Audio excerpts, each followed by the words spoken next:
Florida rapper POORSTACY dies at 26, a rising star's sudden fall. The Florida rap culture lost one of its most unique voices over the weekend when Carlito Milfort Jr., better known by his stage moniker POORSTACY, was found dead at the age of 26. The news confirmed by the Boca Raton Police Department and the Palm Beach County Medical Examiner hit like a gut punch to fans, collaborators, and the underground music world that had watched him blend emo-rap with punk fury into something raw and unforgettable. Following what authorities called a medical emergency at a nearby hotel where he had been staying for almost 2 weeks, POORSTACY passed away early on Saturday morning, November 29, 2025. As of Monday evening, the actual cause of death remains under investigation, with no official ruling yet revealed. But the whispers, fueled by his haunting lyrics and the strange stillness of his final days, have already triggered a wave of grief, suspicion, and requests for more mental health assistance in hip-hop.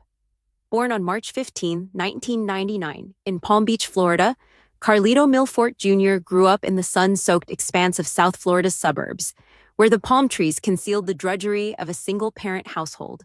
His father, a jazz pianist who scraped by, teaching piano lessons and playing at local clubs, was the first to see the spark in his son. By age 5, little Carlito was strumming strings on a beat-up guitar, mimicking the powerful riffs of My Chemical Romance and the raw flow of XXXTentacion, another Florida kid who turned agony into platinum. Music was our escape, Milfort Sr. told a local reporter in 2021. Carlito didn't just play notes, he screamed his soul into them.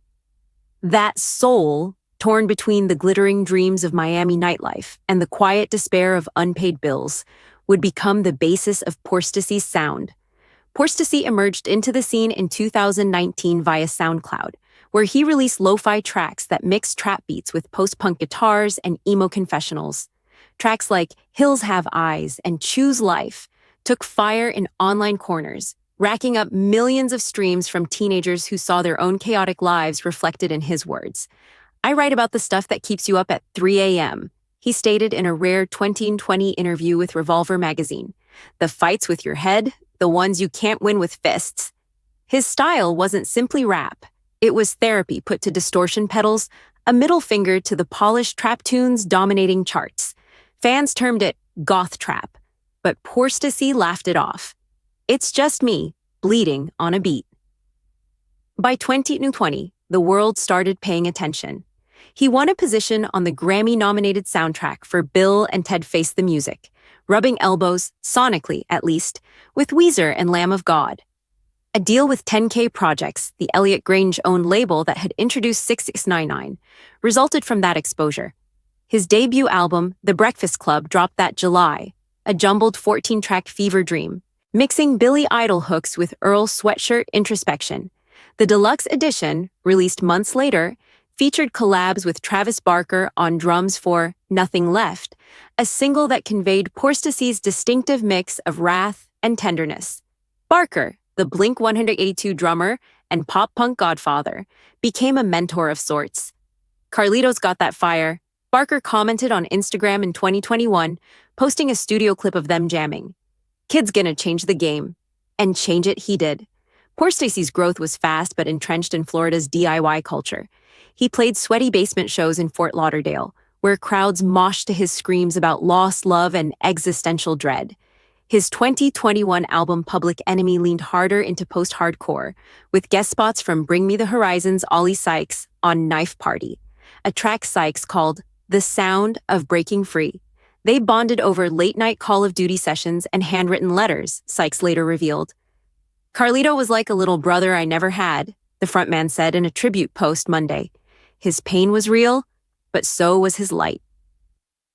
POORSTACY's music wasn't just entertainment, it was a lifeline. Songs like Children of the Dark spoke directly to Gen Z's mental health struggles, with lyrics like, "I'm screaming in the mirror, but the glass don't crack. Who's the monster here, me or the shadow on my back?" He drew from influences as diverse as Pierce the Veil's emo anthems and The Strokes' Slacker Cool, creating a sound that felt both timeless and urgently now. Fans tattooed his lyrics on their arms, shared his tracks in group chats during breakdowns, and packed his Riot Fest set in 2022, where he crowd-surfed while belting Party at the Cemetery, the lead single from his sophomore album of the same name. That album, released in late 2022, was his magnum opus, a 17-song odyssey through love, loss, and the Florida heat that amplifies both. Tracks like Nothing Belongs to You, dropped as a single in July 2025, explored impermanence with a punk snarl. Everything I touch turns to dust in my hand. Even the crown feels like a noose, man. It was his most personal work yet, recorded in a makeshift studio in his Boca Raton apartment, where he'd layer guitar solos over trap hi-hats until dawn. Critics raved. Pitchfork called it a genre-bending gut punch that redefines emo-rap for the TikTok era. Streams hit 50 million in the first month, and he sold out his first headlining tour, from Miami dives to Chicago warehouses. But beneath the buzz, cracks were showing. POORSTACY parted ways with Internet Money Records in 2021 amid creative differences, a polite way of saying he wanted to chase weirder sounds while the label pushed for radio hits. Then came the 2023 incident in Coral Springs that cast a shadow. Police reports detailed a domestic dispute. POORSTACY, then 24, allegedly threw a hamster cage during an argument with a woman, with a 1-month-old infant nearby. He was charged with battery and child neglect, spending a night in jail before posting $6,000 bail. The case was dropped months later for lack of evidence, but the headlines lingered.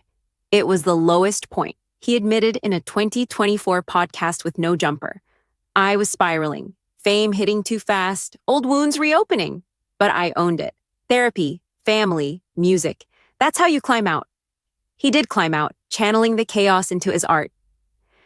Post-2023, POORSTACY went sober, leaned into collaborations that stretched his sound, Whethan on electronic-tinged bangers, Mastodon-inspired riffs on a surprise EP, and became an outspoken advocate for mental health in hip-hop. We glorify the struggle, but we gotta talk about the fall, he tweeted in May 2025. If you're drowning, reach out. I did.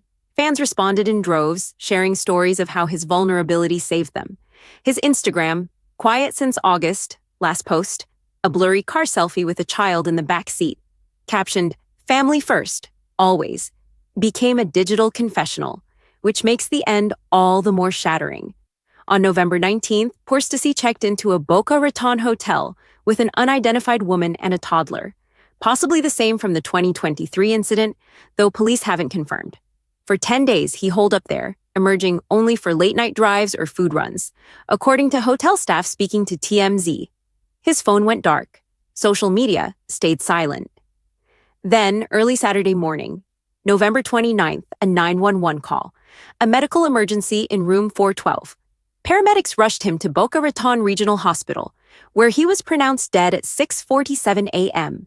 The incident, as police termed it, remains shrouded.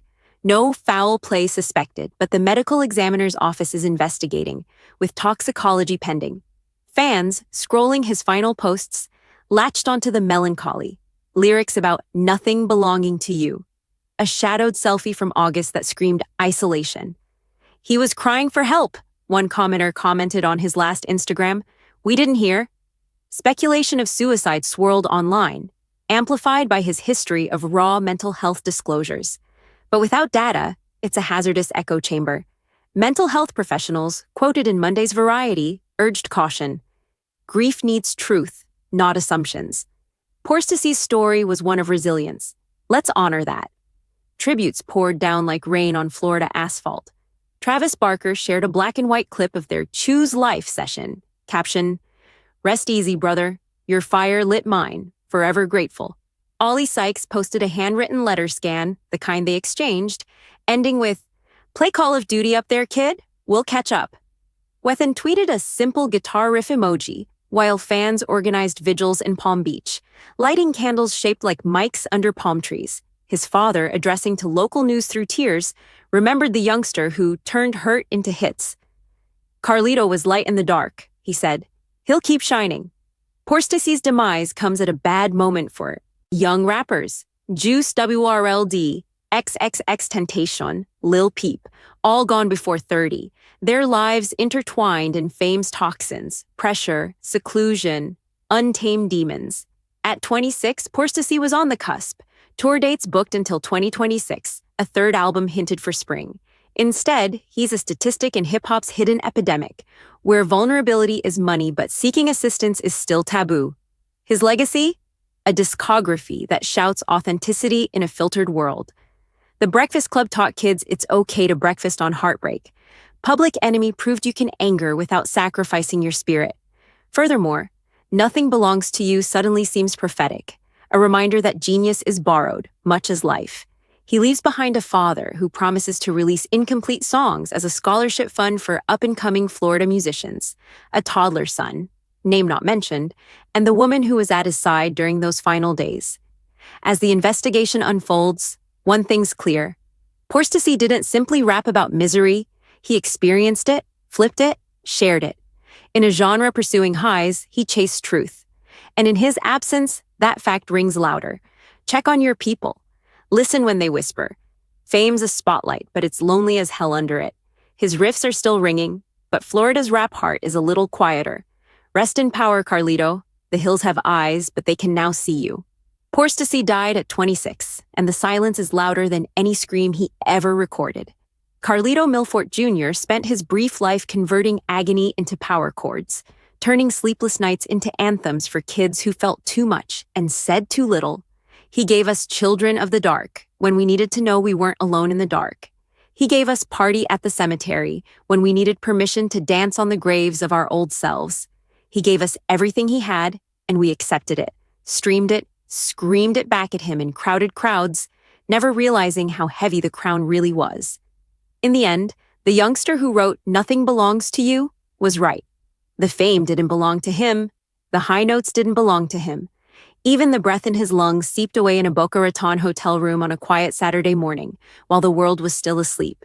We keep asking why. Why another Florida kid? Why another voice that understood us better than we understood ourselves? The answer is in every lyric he left behind. Because hurting out loud is brave, but hurting alone is fatal. He fought his demons on every track, in every interview, in every late-night communication to friends that went unanswered. He told us he was drowning, and we called it art. While he was actually having breakdowns, we transformed them into TikTok sounds. So tonight, don't just play his songs louder. Listen harder. Check on the friend who hasn't blogged in a while. Answer the 3 a.m. call. Tell someone they matter before the beat drops out forever. POORSTACY is gone, but the kids he sung for are still here, still aching, still listening. Let his last lesson be the loudest. Reach out, raise your voice, love fiercely, because 26 is too young to become a ghost, and one more voice in the dark is one too many. Rest easy, Carlito. The cemetery celebration is now ended. However, the children you rescued, they continue to dance. Due to you.